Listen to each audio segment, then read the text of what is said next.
hoje no Roda de Conversa a gente vai falar sobre a lição 7 com o título Acais, o doador ímpio, com essa galera aqui que você já conhece. E mais uma convidada super especial. Convidada, por favor, se apresente. Oi, gente, eu sou a Duda, eu sou uma jovem aqui da Central de São Bernardo e queria dizer que é um prazer estar aqui com vocês nesse roda de conversa com a galera do Riacho, que é uma galera que eu amo muito. Boa, Duda, você é maravilhosa. Obrigada por estar com a gente. E vamos lá, gente. Lição 7. Bom, contextualizando um pouco, Acais foi um rei profundamente, assim, religioso no sentido de ter investido muitos recursos em sacrifícios para deuses pagãos, inclusive o seu próprio filho. Polêmico. Exato. Mas, sem a proteção de Deus, Acais acabou sofrendo muitos ataques e ameaças de outras nações. E o próprio Deus acabou o convidando para pedir qualquer sinal que ele quisesse, para que ele pudesse mudar ali de posição, de comportamento. Mas Acais acabou recusando esse convite. Enquanto mais ele se envolvia em problemas, mais ele se tornava infiel ao Senhor, chegando a destruir até os utensílios da casa de Deus, e ele acabou queimando incenso em vários cantos de Jerusalém. Então, Acais era muito generoso em fazer doações a fim de receber uma proteção sobrenatural dos deuses pagãos, mas ele acabou recusando ali a ajuda do Deus verdadeiro. Ele não permitiu que Deus o ajudasse naquele momento. E a Bíblia ensina de uma maneira muito enfática que a gente não é obrigado a pagar pela aceitação por meio de ofertas ou dízimos, falando ali sobre sacrifício, relacionando com a história de Acais. Mas, em vez disso, nós somos convidados a aceitar a oferta mais cara de Deus, que é Jesus Cristo, como um dom gratuito, uma oferta de sacrifício pelos nossos pecados. E, passando para as perguntas, queria saber de vocês. Se devemos devolver o dízimo e as ofertas regularmente em reconhecimento às bênçãos e não esperando recebê-las, por que Deus ainda promete nos abençoar depois que a trouxermos? Bom, eu acho que, resumidamente, né, um reforço de como Deus é bom, é o reforço da fidelidade divina. E eu peguei também no comentário bíblico e falo o seguinte: dever é dever e deve ser realizado por sua própria natureza. Mas o Senhor tem compaixão de nós, na nossa condição caída, e acompanha suas ordens com promessas. Então, eu acho que é nesse sentido que é uma comprovação mais do amor de Deus. O que a Alice falou é muito importante, porque quando nós estamos devolvendo nossos filhos de oferta, claro que a lição, ela nos mostra isso. Mas Deus, ele é fiel conosco, né? Ele está honrando, né, essa fidelidade, né? E a honrar esse pacto de salvação, né? Na lição, ela mostra algo muito interessante, que Deus, ele quer fazer nós refletirmos quando estamos entregando, né? Na verdade, nós estamos devolvendo, né? O que pertence a Deus, né? Por meio dos dízimos, né? Que a lição diz assim: por meio desse ato de adoração, Deus nos ajuda a olhar para as suas bênçãos e perceber que elas se tornaram possíveis apenas por causa da morte de Jesus, a oferta mais cara do Pai. E eu acho que a coisa mais importante que Cristo ele quer tentar nos mostrar para nós refletirmos quando nós estamos entregando o dízimos e as ofertas, né? E acho que isso é tão bonito porque por meio do dízimo, algo que pertence ao Senhor, né? Algo que é das bênçãos que Ele já nos deu, né? Nós estamos favorecendo uma pessoa que possa conhecer, né? E verdadeiramente Cristo, né? Outra coisa muito legal que eu achei no comentário da Elisa foi principalmente ali essa questão de Deus, ele se compadecer a respeito da nossa natureza.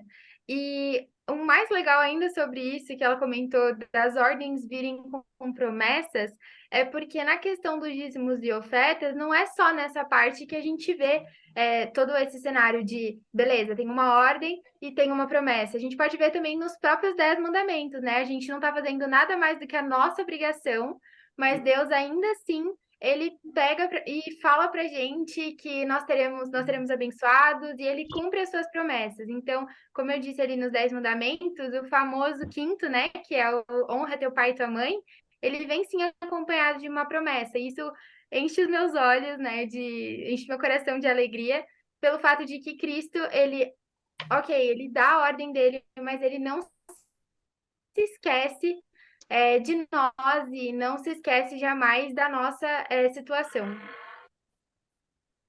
E, gente, o que me veio na mente foi. Eu até fiz essa analogia na lição passada, vou fazer nessa aqui de novo.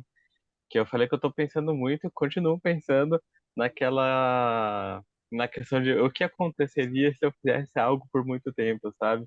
Porque eu tô vendo que a gente não precisa complicar muito algumas coisas, entende? Você só precisa fazer e naturalmente aquilo vai rendendo resultados positivos, entende? É tipo assim, você começou a fazer um exercício agora, não começa a ficar, não fica, pensa assim, quando que eu vou chegar no peso certo? Ou, será que eu vou ficar em forma?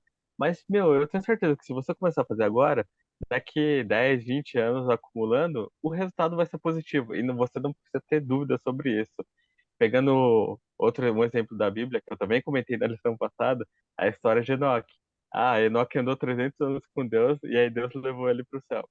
Cara, eu acho isso maravilhoso. É a mesma coisa que nós encontramos aqui. Quando Deus ele promete as bênçãos, quando nós somos fiéis a Ele, quando nós respondemos com essa fidelidade, é a mesma ideia. É tipo assim, o que aconteceria se você andasse a sua vida inteira com Deus?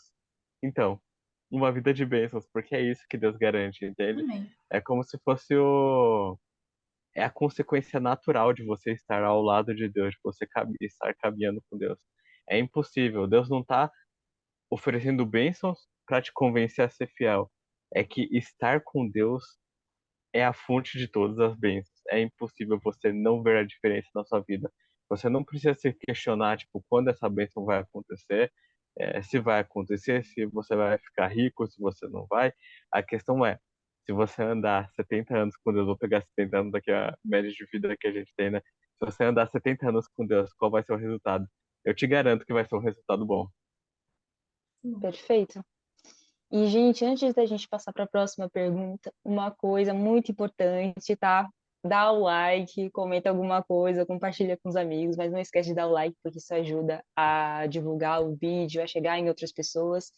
E talvez alguém esteja precisando muito ouvir sobre essa história, sobre essa mensagem. Então, isso pode ajudar. Então, é isso, galera. Vamos para a próxima pergunta. Volta. Salmos 34:8 diz assim: Provem e vejam que o Senhor é bom. Bem-aventurado é quem nele se refugia. Queria saber qual que é a relação desse verso com a história de Acais que a gente estudou e como ele pode ser aplicado na nossa vida hoje. Bom, primeiro pensando no caso de Acas, ele não quis ter a sua experiência com Cristo ou provar o Senhor na sua vida, e Deus deu a si mesmo como uma prova viva para fazer, mas ele não quis. Então, eu acredito que é o próprio contrário desse verso foi a vida de Acas. E parando para pensar na nossa vida, lembrando do comentário que eu comecei a falar, eu queria finalizar. Ele fala assim: Cristo convida seu povo a prová-lo, assegurando-lhe que ele recompensará a obediência com as mais ricas bênçãos. Vê o que ele fala? Fala que é necessário provar a Deus. Você precisa ter a sua própria experiência com Deus. Assim como a gente viu na última lição, a lição 6 de Jacó. Ele precisou do encontro dele com Deus, ele precisou provar de Deus. Então, não adianta a gente ouvir falar sobre o Deus, mas não viver com o Deus que a gente conversa, que a gente fala. Não adianta você ir na igreja no sábado e você ouvir falar de Deus e você não ter esse encontro com ele, não adianta você não provar. É que nem, por exemplo, cara, vou fazer um merchan, tá bom? É sobre. Não adianta eu falar para vocês que o cookie do Matheus é gostoso. Você precisa provar. Desculpa, do Matheus e do Arthur, pro irmão dele não ficar com inveja. Com ciúmes. Não adianta você falar que o cookie deles é gostoso se você não provar. Concorda? Como é que eu vou chegar e falar? Como você vai ter material para isso? O Matheus tem que te dar o cookie, certo? Com Deus é a mesma coisa. Não adianta eu falar que Deus é bom, você precisa provar disso. Tipo, lógico, adianta, enfim, vocês entenderam. Mas isso não vai ser uma realidade na sua vida até que você prove como ele é bom. E quando você provar, Deus vai agir de formas diferentes na sua vida. Então, e quando isso acontece, você fala, cara, não tem outro lugar que eu poderia estar, porque os outros lugares não me saciavam tanto quanto esse lugar que eu me encontrei com Cristo. Acas, como a maioria todos os reis de Israel, né? Ele fez coisas que eram mal perante o Senhor, né? E só que Deus foi tão generoso, assim como o Senhor é conosco, né, nos abençoando, que ele enviou o profeta Isaías e falou assim, ó, e o profeta falou assim para ele, provai do Senhor, né? E fica algo até para a gente hoje, né? Às vezes nós achamos que o Senhor não está, de fato, até cuidando da nossa vida. Ele sempre cuidou, né? O fato de nós, pegando no contexto da lição dos dízimos, né? Ele está sendo fiel conosco, né? Com as bênçãos que ele nos dá, né? E, de fato, como a casa ele endureceu tanto o coração dele, será que nós não estamos fazendo isso de fato hoje, né? Não estar provando do Senhor, né? Não estar ligado na videira, né, que é Cristo Jesus. Acho que fica até uma lição e uma pergunta para nós refletirmos isso, né? Outra coisa também muito legal a respeito desse verso, eu vou me ater na parte ali do refúgio, né? Então, Acaz, ele escolheu, de fato, de que lado que ele ia ficar. Ele escolheu se refugiar, colocar toda a sua confiança e depositar todos os seus esforços ali em deuses pagãos, ao invés do Deus que fez tantas coisas pelo povo e que ele podia ver, né? E isso, eu penso muito sobre isso, né? Me fez refletir. Onde é que será que eu tô colocando as minhas forças? Onde eu tô colocando a minha esperança? Eu tô pensando em mim, então, tipo, confiando na minha própria sabedoria, sei lá, posso estar confiando nos meus pais, num relacionamento, num amigo, por exemplo, nas amizades. Onde é que eu tô, de fato, colocando, as minhas forças? Onde eu tô pedindo ajuda? Então, será que Deus está de fato sendo o Deus da minha vida? Foi isso que, para mim, foi chave ali na história de Acás. Perfeito. Exatamente. Eu não consegui resistir. A resposta que eu dei na primeira pergunta foi um spoiler também para a segunda, porque a ideia que ficou na minha mente, que ficou me inculcando quando eu estudei a lição, foi a mesma. O que aconteceria se você andasse 70 anos com Deus, sabe? A questão aqui é mais, assim, é impactante porque Deus chegou para casa e falou: faz o teste, sabe? Você só precisa fazer isso. Quando a gente fala principalmente de fé, da nossa crença, do que nós acreditamos, de quem nós somos, a pessoa pode perguntar: nossa, mas você acredita nisso? Isso é verdade? E é o que a Elisa falou. Se você tem alguma dúvida, prova. Tipo, Deus não está se recusando. Deus ele não faz é, uma acepção de que primeiro você vai 30 dias na igreja, aí depois a gente conversa, marca uma data na agenda para a gente começar a entrar em contato. Não, você pode agora. Começa a andar com Deus e faz o teste, sabe? Tipo, anda uma semana com Deus e me fala qual foi a diferença que teve na sua vida. Você teve diferença? Ah, achou interessante, ficou curioso. Anda um mês com Deus, anda um ano com Deus, anda uma vida inteira com Deus, sabe? E aí me fala o que você achou, porque é assim, é muito importante essa ideia, porque é você, é a sua vida. A gente se preocupa em comunidade porque Deus nos fez para vivermos juntos, para se preocupar com o outro. Mas quem Deus é, ele se revela para você, se revela para mim. Tipo, é uma experiência separada, é um relacionamento pessoal, é um relacionamento individual. É interessante que quando a gente chega aqui, conversa aqui no Roda de Conversa, quando você que está assistindo deixa um comentário, você está falando de como Deus se revelou na sua vida, nas suas atividades, nas suas bênçãos, nas suas dificuldades, porque a sua vida é só sua, entende? É só você que passa por ela. E Deus ele fala com você de uma maneira diferente. Então eu acho isso muito interessante nesse texto, inclusive. E aí pegando o exemplo da vida de Acácia recusou esse convite. Mas esse convite Deus faz para todos nós. E se você quiser também pode deixar aí nos comentários, fala o que que você tem visto, você está andando com Deus? Se não tá, faz o teste e depois fala pra gente como foi a sua experiência andando com Deus. Muito bom. Eu quero fazer um parênteses, rapidão. Cara, parou pra pensar sobre aquele vídeo que passa do informativo Provar e Vede? Não sei. Cara, é É provar e verdade. vede. E aí quando você vê, não é, gente? Aí, não sei, na minha mente vem provar e vede que o Senhor é bom. Então, acho É verdade. que, cara, não é? Ó, tem aquela fechada. É sobre. Obrigada. E agora, para o próximo momento, solta a vinheta. Momento Fala aí! Bom, então agora é o momento Fala Aí, onde a gente comenta sobre uma palavra que a gente acha que resumiu a lição, qual que é a mensagem principal da lição para a gente. Então, a minha foi reconhecimento, porque em relação aos dízimos e às ofertas, quando nós fazemos isso, estamos reconhecendo que nada é nosso e tudo vem de Deus. E a oferta principal foi Cristo Jesus, e por conta disso nós podemos ser abençoados hoje. Amém, muito bom. A minha é certeza, porque me lembra muito de Salmos que fala, exceto que seu amor e sua bondade me seguirão por toda a eternidade. Se não é 100% assim, é nessa vibe. Pega aí e confia que é essa vibe. Mas eu acho que é a certeza de que a fidelidade de Deus permanece. E é só a gente provar dela que a gente vai querer permanecer com Ele. A palavra que eu escolhi foi mantenedor. Quando nós estamos devolvendo nossos dízimos e as ofertas, nós estamos nos colocando na posição de que nós somos servos e Deus é o nosso mestre, né? Jesus Cristo é o nosso mestre. Então, eu escolhi essa palavra porque é o Senhor que nos mantém, né? E se nós, de fato, provarmos dele, assim como a Elisa disse, né? Nós provaremos e nós veremos, né? A palavra que eu escolhi foi comodismo, completamente diferente, pelo fato de que lá na lição de terça, eu acho que essa palavra foi assim, uma das principais na história de Acás. Então, a gente tem conversado muito sobre isso na sala jovem, e para Acás, certeza que foi muito mais fácil ele se entregar a deuses pagãos, ao invés de se entregar a Deus, porque Deus ele pede uma mudança de vida, ele pede uma vida abnegada, como diz ali na lição de terça. E será que a gente não está fazendo a mesma coisa, né?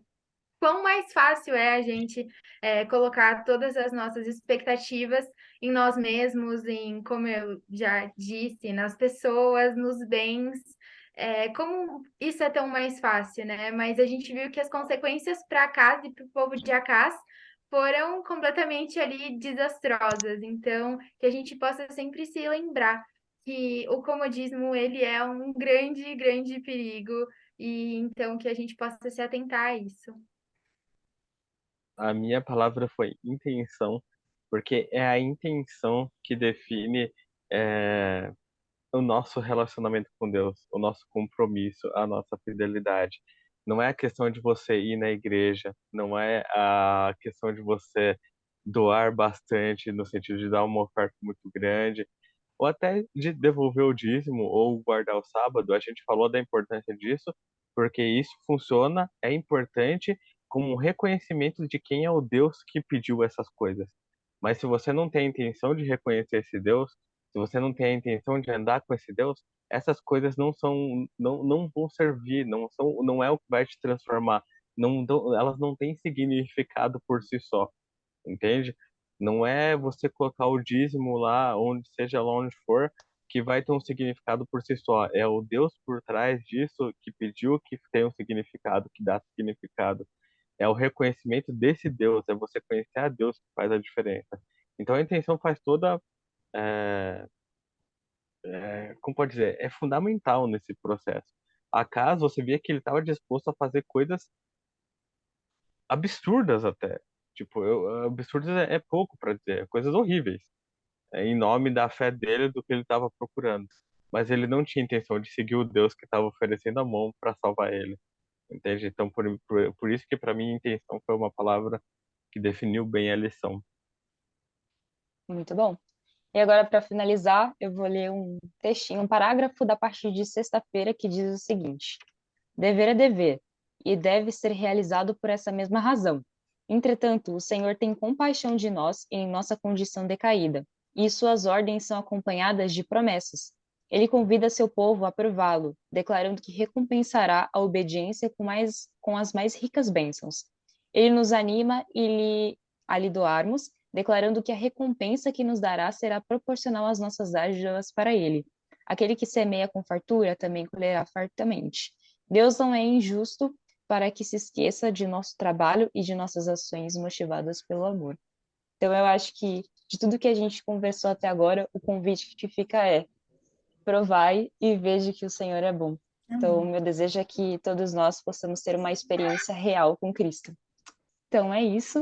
E a gente Te espera. Na próxima. Semana. Tchau! Agora eu tô perfeito. Aí agora, eu não quero dar spoiler, porque já tem a ver com a segunda pergunta. Deixa eu beber uma água.